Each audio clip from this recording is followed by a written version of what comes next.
Do livro Nosso Lar. 24ª parte. O impressionante apelo. Ligado o receptor, suave melodia derramou-se no ambiente, embalando-nos em harmoniosa sonoridade. Vendo-se no espelho da televisão a figura do locutor no gabinete de trabalho, daí a instantes, começou ele a falar. Emissora do posto 2, de Moradia. Continuamos a irradiar o apelo da colônia em benefício da paz na Terra. Concitamos os colaboradores de bom ânimo a congregar energias no serviço de preservação do equilíbrio moral nas esferas do globo. Ajudai-nos, quantos puderem ceder algumas horas de cooperação nas zonas de trabalho que ligam as forças obscuras do umbral à mente humana. Negras falanges da ignorância, depois de espalharem os fachos incendiários da guerra na Ásia, cercam as nações europeias, impulsionando-as a novos crimes. Nosso núcleo, junto aos demais que se consagram ao trabalho de higiene espiritual nos círculos mais próximos da crosta, denuncia esses movimentos dos poderes concentrados do mal, pedindo concurso fraterno e auxílio possível. Lembrai-vos de que a paz necessita de trabalhadores de defesa. Colaborai conosco na medida de vossas forças. A serviço para todos, desde os campos da crosta às nossas portas. Que o Senhor nos abençoe. Interrompeu-se a voz, ouvindo-se divina música novamente. A inflexão do estranho convite abalara-me as fibras mais íntimas. Veio Lísias em meu socorro, explicando. Estamos ouvindo Moradia, velha colônia de serviços muito ligada às zonas inferiores. Como sabe, estamos em agosto de 1939. Seus últimos sofrimentos pessoais não lhe deram tempo para ponderar sobre a angustiosa situação do mundo, mas posso afiançar que as nações do planeta se encontram na iminência de tremendas batalhas. Que diz? Indaguei, aterrado. Pois não bastou o sangue da última grande guerra? Lísia sorriu, fixando em mim os olhos brilhantes e profundos, como a lastimar em silêncio a gravidade da hora humana. Pela primeira vez, o enfermeiro amigo não me respondeu.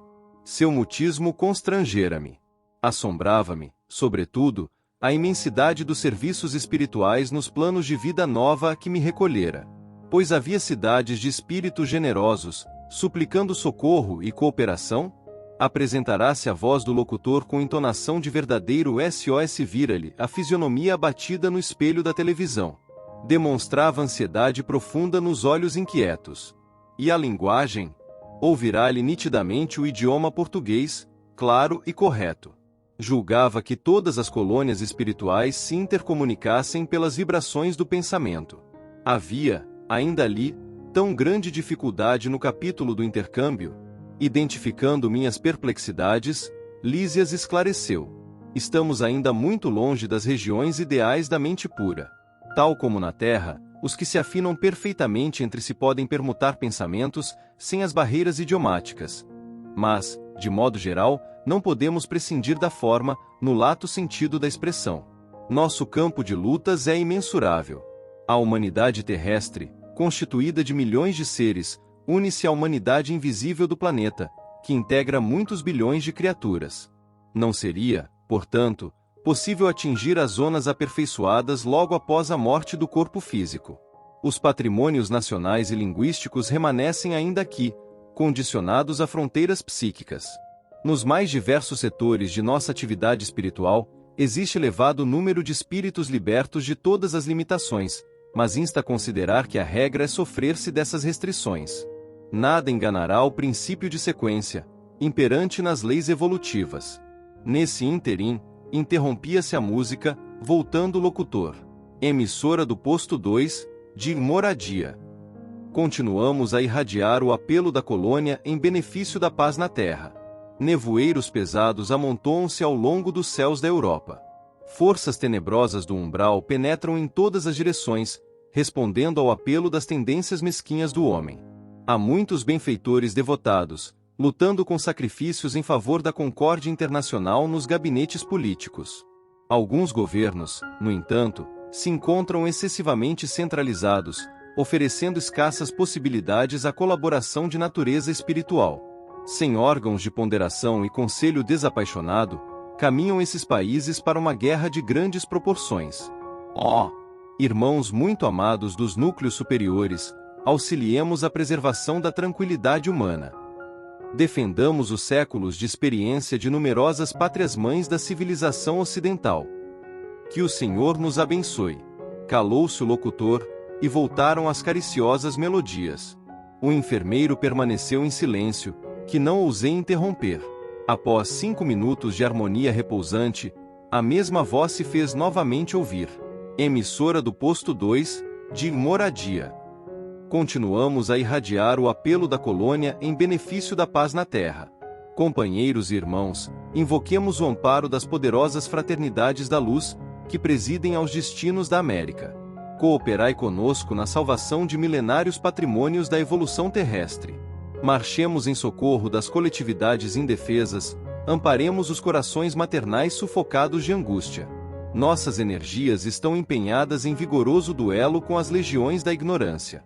Quanto estiver ao vosso alcance, vinde em nosso auxílio. Somos a parte invisível da humanidade terrestre, e muitos de nós volveremos aos fluidos carnais para resgatar prístinos erros. A humanidade encarnada é igualmente nossa família. Unamo-nos numa só vibração. Contra o assédio das trevas, acendamos a luz. Contra a guerra do mal, movimentemos a resistência do bem. Rios de sangue e lágrimas ameaçam os campos das comunidades europeias. Proclamemos a necessidade do trabalho construtivo, dilatemos nossa fé. Que o Senhor nos abençoe. A essa altura, desligou Lísias o aparelho e viu enxugar discretamente uma lágrima, que seus olhos não conseguiam conter. Num gesto expressivo, falou, comovido. Grandes abnegados, os irmãos de Moradia.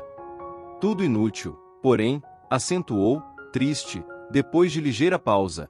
A humanidade terrestre pagará, em dias próximos, terríveis tributos de sofrimento.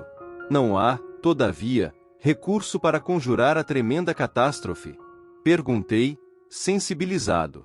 Infelizmente, acrescentou Lísias em tom grave e doloroso, a situação geral é muito crítica. Para atender às solicitações de Moradia e de outros núcleos que funcionam nas vizinhanças do umbral, reunimos aqui numerosas assembleias, mas o Ministério da União Divina esclareceu que a humanidade carnal, como personalidade coletiva, está nas condições do homem insaciável que devorou excesso de substâncias no banquete comum. A crise orgânica é inevitável. Nutriram-se várias nações de orgulho criminoso, vaidade e egoísmo feroz. Experimentam, agora, a necessidade de expelir os venenos letais. Demonstrando, entretanto, o propósito de não prosseguir no amarguroso assunto, Lísias convidou-me a recolher.